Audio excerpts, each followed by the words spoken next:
Alo,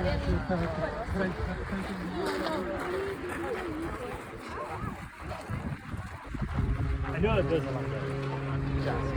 Actually, खाना उन्हें आपस में